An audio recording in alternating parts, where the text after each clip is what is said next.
One of the things that First Nations people run into in Northern Ontario and elsewhere is that there's very different versions of the treaty that was entered into. And in Ontario, the government and the government lawyers base all their plans on a written treaty document, which the First Nation representatives signed. Treaty 9, as you know, covers half to two-thirds of Ontario. For over 100 years, the government and the government's lawyers and the bureaucrats have looked at it a certain way.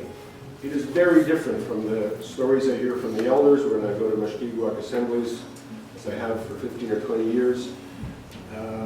They always said to me, you know, we have M&R coming here, we have a mining company coming in. They tell us they have the right to be here. They say we give up our land. We gave up our land in the treaty. And they said, this is crazy. We never gave up our land.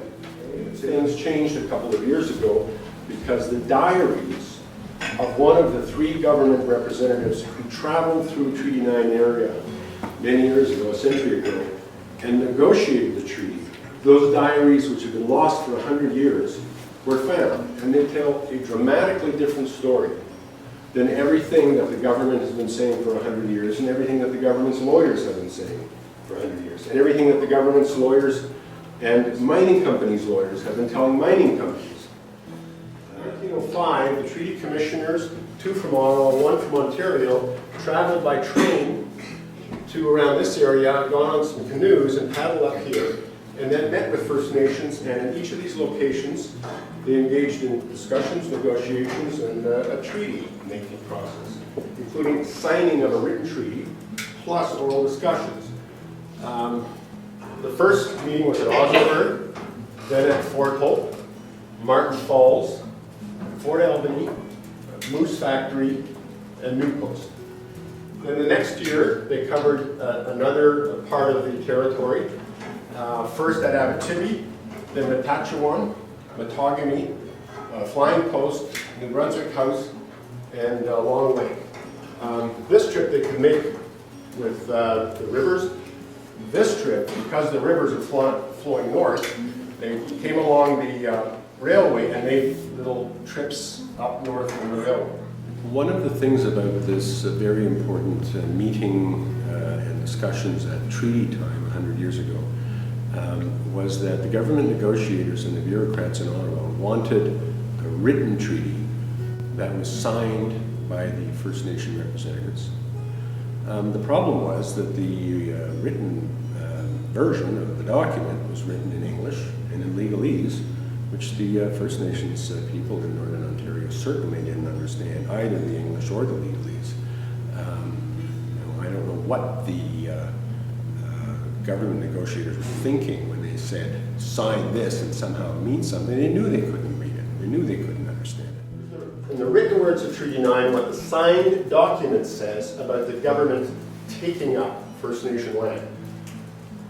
And His Majesty the King hereby agrees, I'll just read the bold underlined parts, that they shall have the right to pursue their usual vocations of hunting, trapping, and fishing throughout the tract surrendered. But then here's the, you read that and you say, that's great. It confirms, recognizes your right to hunt, as you always have. But here's the kicker. Accepting such tracts as may be required or taken up from time to time for settlement, mining, lumbering, trading, or other purposes. So it confirms the First Nations' traditional hunting territory and rights, but then takes it away whenever they want. And the First Nation representatives were reluctant to sign the treaty document, which they could not read, and asked questions as to whether their fishing and hunting privileges would be curtailed. The official report of the treaty meeting records that Chief Nasabe was suspicious and expressed the fear that if they signed, they would be deprived of the fishing and hunting privileges which they now enjoy. Now, I think Chief Nasabe was smart. His instincts were right. He says, there's something smelly about this. He didn't read the taking of clause. He couldn't read English. But his instincts were right. Well, in response to these concerns, the commissioners in Osberg said some interesting things. They assured the Indians that their fears in regard to these matters, quote, were groundless, as their present manner of making their livelihood would in no way be interfered with, that they were not expected to give up their hunting grounds, that they might hunt and fish throughout all the country, and that they could continue to live as they and their forefathers had done. Daniel MacMartin, it's his diaries that I'll be referring to. He sat in on these meetings. He was an eyewitness. He watched. He listened. He recorded what he saw in his diaries in his own handwriting. So, from a legal point of view, this is very good evidence. This is what they were told. They were also allowed, as of yore, to hunt and fish where they pleased. Now, when I first read this, I came to this and I just about fell out of my chair. This says, Angus Weenusk of New Post replied that they accepted the terms as stated. Not as written, as stated. Now, he couldn't read the document, but he says, what you've just said is a good deal. We agree. Moose Factory, August 9th. MacMartin Diaries. This is what it says. This is handwritten. They could follow their custom of hunting where they pleased. Same thing said at Moose Factory.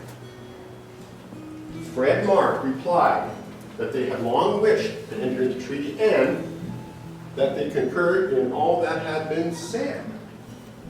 You know, Fred Mark was pretty smart. He says, I can't read this legalese in a language that I don't understand, but what you've just said, we agree.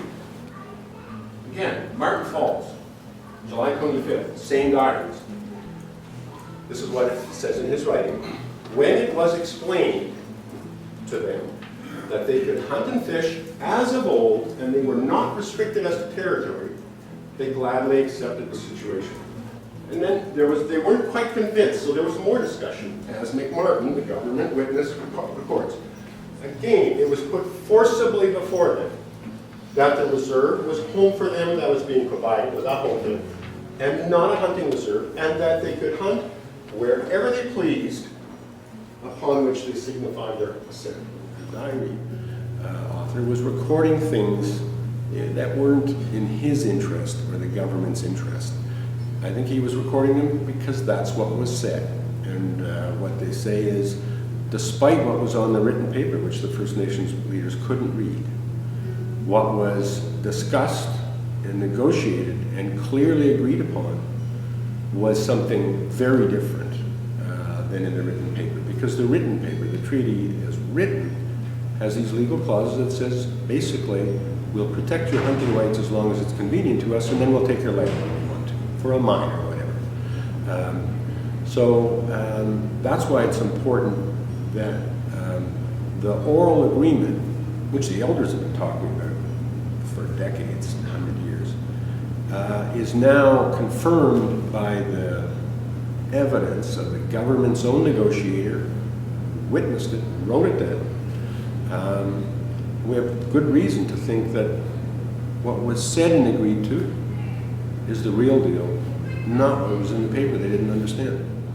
The oral promises made when the treaty was agreed to are as much a part of the treaty as the written words. That's a quote from the Supreme Court of Canada. There were three kinds of things that come up repeatedly in this. One,